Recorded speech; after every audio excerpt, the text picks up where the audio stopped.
Colonel Rohit Dev joins us on the broadcast. Colonel Dev, we've been discussing this. Noor Khan, its strategic importance and how it sent out a stern message to Pakistan. So, apart from the physical damage, which India has shown with proof, there's also a psychological impact that this strike has had. Oh, certainly, the entire Pakistani establishment, and after that so-called leak, which requires boron to come to Pakistan with India's permission now, I think there is a huge, psychological deficit in the minds of these masterminds in the Pakistan army. And as your channel brought out, he's been shifting base, General Munir.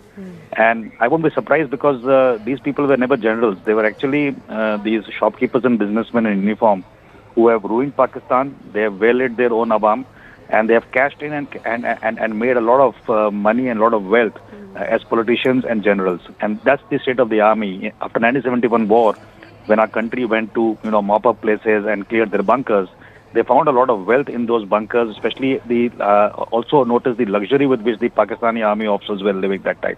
So I think that's not an army. That's something like a bourgeois class army where they decide who gets what.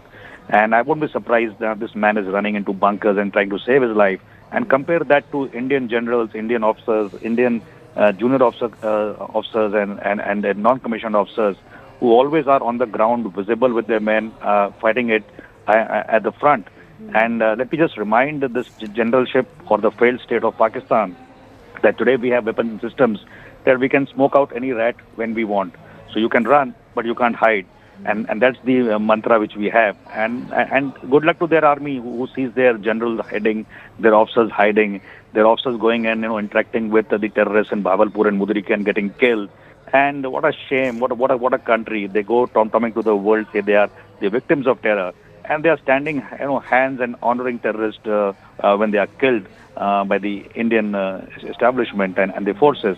It's such a sad state of the morale of this army, the upbringing of this army of Pakistan, and one is while appalled because not many years ago in wars, when we used to fight with Pakistan, and I remember we used to honor each other's brave, and whether it was Arun Khetrapal who was given the highest award of Nishan-e-Haider there from Pakistan side or vice versa, I think those days are over. This has become more of a making a living out of being in the army for the generals there in the Pakistan army. And that's a very, very sad commentary for a nation which is economically under, turmoil, spiraling down with a lot of debt, and it's become a vassal state and stooge of a couple of more countries across the world. Can't look after its own people, can't look after its own defenses, can't look after anything. Yeah. And I think the message is very clear. And this is what explains, Colonel Dev, the manner in which Pakistan Prime Minister called a meeting of a body that oversees nuclear arsenal. So they pressed that, nuke blackmail button, spoke to America. That's when they sought America's intervention. The story is self-explanatory. But Colonel Dev, given that we're talking about a neighbor which is not reliable, not trustworthy, what explains this kind of a mobilization or a relocation, if I may put it like that, relocation to a fortified bunker in Rawalpindi? Because we're talking about Pakistan cannot be trusted. It's gone back, walked back on a ceasefire promise already. Would you want to read more into this? We can, because the rat is not only running from the Indian army, the rat is also running from its own army and Awam. He has misled Pakistan into the situation and caused this humiliating, crushing kind of a response from India. And today he's under tremendous pressure. He has to perform in the next 6 months. Otherwise, all the Islamic Caliphate dreams of Pakistan and his own dreams and everything else in Pakistan, which have been talking about Kashmir, and more so after abrogation of 370, they've been trying to give all the threats. They thought this is the season.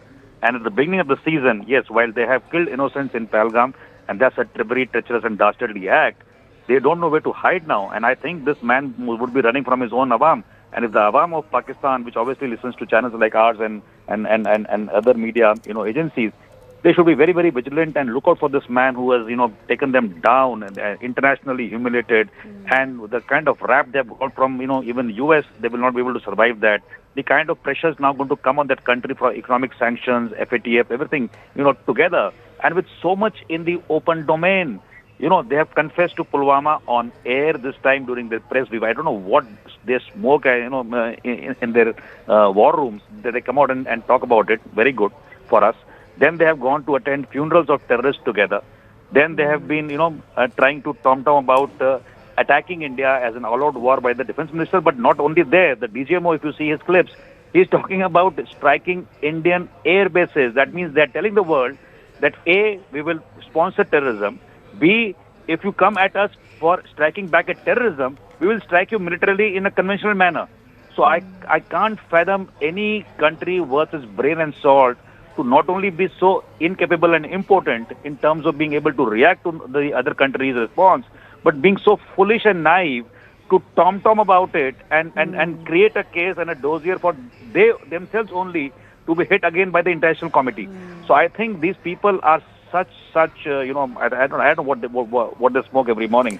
But You've this given man, us a couple of reasons to believe and for the world to believe that Pakistan continues to nurture terrorism and how it continues to peddle this fake propaganda. But unfortunately, yet we have an IMF securing a bailout for Pakistan. So those developments are also something that we're watching out for very closely. Colonel Dave, appreciate you speaking to us here on CNN News 18. I do want to go across to my colleague Siddhant, who continues to stay on with us. Siddhant, when did we last hear from General Asim Munir? You know, he was quite vocal in the aftermath of Operation Sindoor. We saw several politicians, ministers of Pakistan come out to declare how this is an act of war. Very war-mongering attempts were made by the political class in Pakistan. But the last 24 odd hours, ever since the military communication happened at the DGMO level, there seems to be a little bit of a silence that side.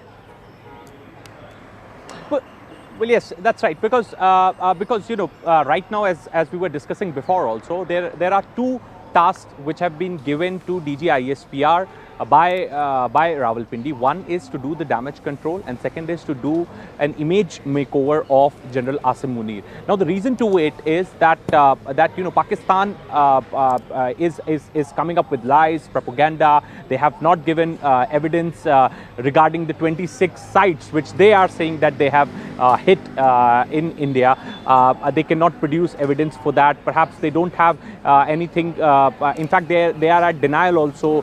The claims which Indian side have made, despite Indian side providing evidence, geotagged maps, pictures of maps pre and post attack. They don't have anything to say on that. In fact, they have evaded many questions asked by the journalist during the press briefing yesterday. In fact, it looked like that press conference was a fixed match. Perhaps most of the questions were asked which suits Pakistan's narrative. So there's a lot of pressure on DG ISPR to do the damage control, to do the image makeover of Asim Munir, and also to make sure that Pakistan looks in good light. Perhaps a country which has defeated India. That's kind of a image which DG ISPR is trying to make. Perhaps they are giving calls to journalists, influencers, to speak about how Pakistan has hit 26 targets in India, etc., etc. So they are in panic mode. They have understood the power of Indian armed forces. Okay. Perhaps the turning point of Operation Sindoor was when on 10th of May in the morning, Indian armed forces struck 8 military sites deep inside Pakistan. Perhaps was the biggest setback to Pakistani armed forces. Their radars, their air defense systems, their transport aircraft was severely damaged, destroyed. Perhaps there where India gained an upper hand in the combat, and that perhaps what made Pakistan rattled.